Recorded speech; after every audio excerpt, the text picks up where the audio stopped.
If you've been basically anywhere on the internet in the last year or so, you've almost definitely heard of a little show called the Amazing Digital Circus. Or if you haven't, you've at least been unknowingly subject to the characters or the music. The Amazing Digital Circus is a popular indie animated series here on YouTube and also now on Netflix. And I'm not exaggerating when I say popular. It's amazing how this series immediately shot to popularity basically the moment it was released. Immediately the characters were being spread everywhere on the internet, the music being used on TikTok, and worst of all, the children. Of course, many children enjoy this show. I feel like I can't be too mad. After all, it is a very brightly coloured show with wacky characters, with its main shtick being that it reflects the aesthetics of early 3D video games. It's going to appeal to children, but it's not written for them. Aside from the children, the main other audience this show has attracted is the theorists. The people who like to analyse the show frame by frame, catching every little detail in the background and overanalyzing every tiny bit of dialogue. And who can blame them? After all, this is theory fodder, a mysterious story with hidden details, so many unanswered questions, the same number appearing episode after episode, and best of all, a mischievous, suspicious-seeming rabbit. Of course it's going to attract the theorists. The whole concept of these people trapped in some sort of VR video game is bound to bring in the theorists. After all, there must be some level of world building here, some sort of concept to decode. Why are these people stuck? How do they escape? Why are these people here specifically? What happens to people after they abstract? What even really is abstraction? The zoom out to the abandoned office computer at the end of the pilot I think really solidified it for audiences. This was a show to theorize about. The people have questions and they need answers, and you bet they're going to look for any chance they get. But, just like it's not written for children, this show is not written for theorists. I know what you're thinking. Robin, did we watch the same show? This thing is full of theory bait, there are clues everywhere. Yes, but that was never the intention of the show. The trouble with this show becoming so immensely popular as it has is that the popularity came from a bit of a false promise about what the show would actually be about. What I find funny about this is that quite a large majority of the people who watch TADC just watch the new episodes when they come out. They don't know much about the show's creator, Gooseworks. They don't keep up with the happenings of that side of this community, and because of that, they're missing out on some really important dialogue from the creator of the show. Unlike these people, when I fell in love with this show, I dove in head first. Hyperfixation will do that to a person. But I was obsessed, and so I went and I watched every piece of content I could find. I watched more of Goose's content and I loved it. There I found the answers to strange references, discovered that she was in fact the one behind Blue Channel Thalison all along, and the Meatball Man song that went really viral on TikTok, and I figured out on a deeper level what Goose's style and aesthetic truly is, that being really fucking weird. I also started following her on Twitter, and that's when I saw a tweet from her just following the release of episode 2. Also, apologies to everyone who watched the pilot and wanted a deep lore mystery plot that progresses each episode. The show's progression is just 95% character stuff. Goose basically confirmed it herself. This show was not going to be a lore show. This show is a character show. A show focused more on personalities and progression of character development over deep and complicated world building. And so, this show has essentially attracted the wrong audience. Now, a fandom full of theorists will be mildly disappointed when they realise that this is not a show about lore. This is a show about characters. And this is already happening. I've seen posts on Reddit of people actively expressing concern about the show going in this character-focused direction, which they are not interested in. But is this a bad thing? I guess from a marketing standpoint, it could be. Digital Circus could certainly end up losing a fairly large portion of its viewer base. But this was bound to happen. I think everyone at Glitch and Goose were all prepared for this.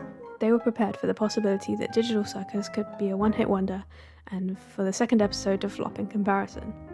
That's likely why they still had to actively ponder the decision of whether to fund the full season or not, because they knew this scenario was a possibility. But it didn't, people still watched, and the third came out and still got decent viewership. The fourth is also out and also has good view numbers, so far the show isn't doing all that bad. I mean, it's on Netflix for Christ's sake. The show is doing well. And besides, Glitch are not a company that are all that worried about having all the views in the world. Sure, it's nice, but the main benefit to Glitch is that it means that they have the funding to allow series like this to exist in the first place.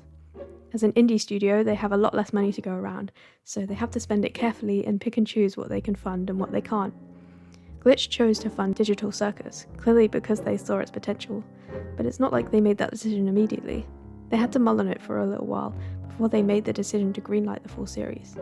They were likely aware of the possibility of it losing all its viewership and flopping in comparison to the success of the pilot. I am glad that it's seeming like a lot of these theorist fans are still staying around though. They might get a taste at something they wouldn't usually go for. Most character-focused shows wouldn't appeal to them, but now Digital Circus has lured them in, and I hope that they can still enjoy the show that it is going to become. I know some people were cautious or perhaps a little upset at this reveal from Goose because they were expecting a full lore show, delving into the mysteries of this virtual world and unremovable headsets. And I guess if character-focused shows aren't their thing, then that's fine. They don't have to like Digital Circus. That's the beauty of this all. Goose and Glitch aren't making this show with the intent of getting as many people as physically possible to like it. They're making it for the sake of making it. For the sake of making something that would never see the light of day otherwise. That's the joy of indie. There aren't as many restraints. There aren't studios telling you, no one will like this, or this is too edgy for TV, or trying to change your idea to better fit their vision. You have full control as to what goes out there. The only restraints in the indie world come from time and money. Studios have millions and can hire as many people as they want to get things done in a specific time frame. Indie productions pay out of pocket, only hiring a small team to turn an unmanageable solo project into a more manageable team one, but it can still take twice as long to make things as it would in a studio because they have half the manpower going into it. But I think what draws a lot of people into indie is the passion of it all. If people are free to make pretty much whatever they want, then you know it's going to be made with love and passion. And you also know that someone needs to have that level of dedication and passion to get the project finished and out there in the first place. If the creator did not care about their project, it would not get made. Simple as that. Studios just make what they think audiences will like. Indie creators make what they like. And indie creators are often also fans. So they know what it's like to be a fan. They know exactly what fans want. Goose is making what she wants and what she likes. She said in the Glitch X interview that Jax as a character was just everything she liked and wanted in a character, and I think that explains why he's so loved by the fandom. She knows that not everyone wants a morally perfect hero they can aspire to be. They want a funny and relatable jerk. Voiced by Michael Kovac. That being said, a lot of people suddenly hated Jax at the release of episode 2 because they had some expectation of him being the redeemable jerk, and when he was just genuinely awful and mean, they didn't like that. But I wasn't swayed. I knew this was only the second episode of 9, and so there's much more time for him to be explored. Of course he's not going to suddenly be redeemed in episode 2, that would be too easy. But now in episode 4 we've started to see his mask drop a little more, and oh boy am I excited. I trust Goose to write a character that I will love, and I get the feeling that she's going to do exactly what I want her to do with Jax. But whatever she does, I'm sure it will be great. Case in point, Jax is already a very interesting character, a clear testament to the fact that this show will be a character-focused show. What's funny is I think in some way, Murder Drones and TADC sort of have the opposite audience types to what they should do. I think a lot of Murder Drones fans were really into the characters and wanted to see a lot of interesting character traits and development, especially out of N, the happy-go-lucky goofball. We saw glimpses of his past traumas, and I and a lot of other fans really wanted to see that be explored more. But in the end it was just sort of a passing thing, used to explain the lore of the show. Murder Drones was very lore heavy, to the point that it was clear to me that Liam wanted to get a lot of lore in the short space of 8 20-minute episodes. And this meant that sometimes things seemed to move a little fast for me. I found it hard to keep up with at points, and had to rewatch the show for the lore details about the Absolute Solver and Sin to make sense. Yet a lot of the fandom are most interested in the characters and their relationships. And then on the other hand, TADC is a character-heavy show with a lot of interesting character exploration, with lore moments being a passing gag, slight teasers. Meanwhile, the fandom is full of theorists milking these moments for everything they're worth. I mean, as an example, the Film Theorist channel has only 1 video of Murder Drones. Meanwhile, they have 6 on Digital Circus. Well, this could definitely be in part to the sheer popularity of Digital Circus compared to Murder Drones. Murder Drones still did very well. They're more interested in the lore of the character show than the lore of the lore show. And so we have theorists seeing the recurrence of the number 57 and think that it must be some sort of code, it must have some significance to the lore. Meanwhile, it's just an in-joke with Goose and her friends. I guess my goal with making this video is to help people who maybe don't have any interest in Digital Circus because they see it as the brain rot theory bait show, to see it as the interesting character focused show that it is. If you haven't yet, I strongly recommend giving Digital Circus a chance. The internet has treated this show poorly. It has popular things syndrome. People hate it just because it's popular and they feel they need to be different. They cannot let themselves go along with the crowd. But hiding underneath all the content farm content and mildly cringe child fans is a lovingly developed character show with interesting, complex characters. This show is popular for a reason. Because it's good. Pomni isn't just a silly meme jester, she's an anxious woman finding her feet in this new environment with an urge to help others in an attempt to be taken seriously by them. Ragatha isn't just a nice ragdoll, she's a people pleaser with a fear of upsetting others and being disliked.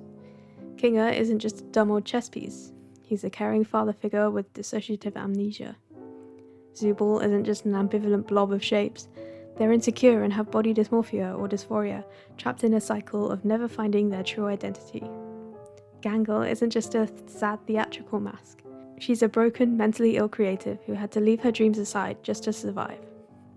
Jax isn't just a dickhead rabbit, but who he really is, we don't really know yet. And I am so excited to find out who he is. Hopefully this gave you a bit of extra perspective on the Amazing Digital Circus.